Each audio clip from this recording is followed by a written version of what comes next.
ಗದಗ ಜಿಲ್ಲೆಯ ಐತಿಹಾಸಿಕ ಲಕ್ಕುಂಡಿಯಲ್ಲಿ ಲಕ್ಕುಂಡಿ ಅಭಿವೃದ್ಧಿ ಪ್ರಾಧಿಕಾರದಿಂದ ನಡೆಯುತ್ತಿರುವ ಉತ್ಖನನ ಸ್ಥಳದಲ್ಲಿ ನಿರ್ಬಂಧ ಆದೇಶ ಹೇರಲಾಗಿದೆ.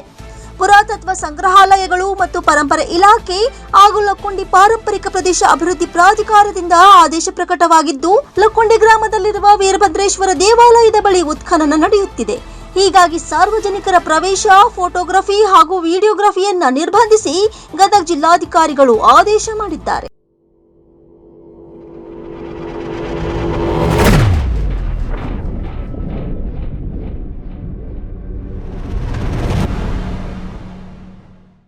ಉತ್ಖನನ ಕಾರ್ಯ ಸಂಪೂರ್ಣವಾಗುವವರೆಗೂ ನಿರ್ಬಂಧ ವಿಧಿಸಲಾಗಿದ್ದು, ಲಕ್ಕುಂಡಿ ಪಾರಂಪರಿಕ ಪ್ರದೇಶ ಅಭಿವೃದ್ಧಿ ಪ್ರಾಧಿಕಾರದಿಂದ ಅಧಿಕೃತವಾಗಿ ನೇಮಿಸಲ್ಪಟ್ಟವರನ್ನ ಹೊರತುಪಡಿಸಿದವರಿಗೆ ನಿರ್ಬಂಧ ವಿಧಿಸಲಾಗಿದೆ.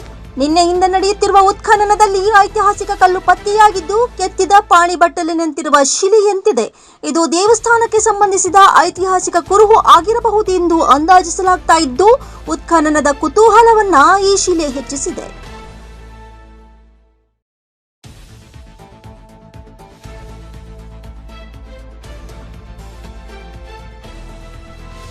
Rise of news.